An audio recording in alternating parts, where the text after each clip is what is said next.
ಕ್ರೀಡೆಯಿಂದ ವಿದ್ಯಾರ್ಥಿಗಳ ಮಾನಸಿಕ ದೈಹಿಕ ಆರೋಗ್ಯ ವೃದ್ಧಿಯಾಗುತ್ತದೆ ಎಂದು ಹಿಂದುಳಿದ ವರ್ಗಗಳ ಇಲಾಖೆಯಲ್ಲಿ ಜಿಲ್ಲಾ ಮಟ್ಟದ ಅಧಿಕಾರಿ ಎನ್ ವಿಶ್ವನಾಥ್ ಹೇಳಿದರು. ನಗರದ ಡಾಕ್ಟರ್ ಬಿಆರ್ ಅಂಬೇಡ್ಕರ್ ಭವನದಲ್ಲಿ ಮಾಜಿ ಮುಖ್ಯಮಂತ್ರಿ ಸಾಮಾಜಿಕ ನ್ಯಾಯದ ಹರಿಕರ್ ಡಿ ದೇವರಾಜ ಅರಸು ಅವರ ಜಯಂತಿ ಪ್ರಯುಕ್ತವಾಗಿ ಹಿಂದುಳಿದ ವರ್ಗಗಳ ಇಲಾಖೆ ವತಿಯಿಂದ ಹಿಂದುಳಿದ ವರ್ಗಗಳ ವಿದ್ಯಾರ್ಥಿಗಳ ನಿಲಯಗಳ ವಿದ್ಯಾರ್ಥಿಗಳಿಗೆ ಆಯೋಜಿಸಿದ ಕ್ರೀಡಾಕೂಟ, ವಿವಿಧ ಸ್ಪರ್ಧಾ, ಸಾಂಸ್ಕೃತಿಕ ಕಾರ್ಯಕ್ರಮಗಳಿಗೆ ಗುಂಡು ಎಸೆಯುವ ಮೂಲಕ ಚಾಲನೆ ನೀಡಿ ಮಾತನಾಡಿದರು. ಪ್ರತಿ ವರ್ಷದಂತೆ ಡಿ ದೇವರಾಜು ಅರಸ್ ಅವರು ಜಯಂತಿ ಆಗಸ್ಟ್ 20ರಂದು ಆಚರಣೆ ಮಾಡಲಾಗಿತ್ತು. ಈ ಬಾರಿ ಸಚಿವರ ಆದೇಶದ ಮೇರೆಗೆ ಆಗಸ್ಟ್ 22ರಂದು ಆಚರಣೆ ಮಾಡಲಾಗುವುದು.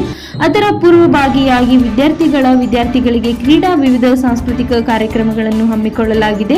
ಇದರಿಂದ ವಿದ್ಯಾರ್ಥಿಗಳ ದೈಹಿಕ, ಮಾನಸಿಕ ಆರೋಗ್ಯ ವೃದ್ಧಿಯಾಗುತ್ತದೆ ಎಂದರು.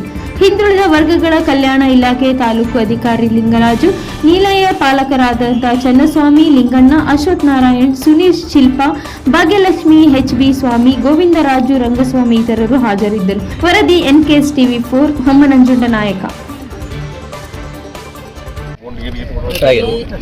ಪ್ರತಿ ವರ್ಷದಂತೆ ಡಿ ದೇವರಾಜ ಅರಸುರವರ ಜನ್ಮದಿನಾಚರಣೆ 20/8/2026ರಂದು ಆಚರಣೆ ಮಾಡ್ತೀವಿ.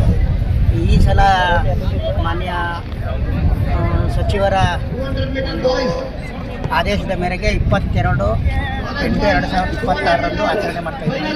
ಅದರ ಪೂರ್ವಭಾವಿಯಾಗಿ ವಿದ್ಯಾರ್ಥಿ ನಿಲಯಗಳಲ್ಲಿರುವ ವಿದ್ಯಾರ್ಥಿಗಳಿಂದ ಕ್ರೀಡಾ ಸ್ಪರ್ಧೆಗಳು, ಪ್ರಬಂಧ ಸ್ಪರ್ಧೆಗಳು, ಚರ್ಚಾ ಸ್ಪರ್ಧೆಗಳು, ಆಶುಭಾಷಣ ಸ್ಪರ್ಧೆ ಮತ್ತು ಕಲ್ಚರಲ್ ಪ್ರೋಗ್ರಾಮ್ ಇವುಗಳನ್ನು ನಾವು ವಿದ್ಯಾರ್ಥಿ ನಿಲಯದ ವಿದ್ಯಾರ್ಥಿಗಳಿಂದ ಮಾತ್ರ ಮಾಡಿಸ್ತಾ ಇದ್ದೀವಿ.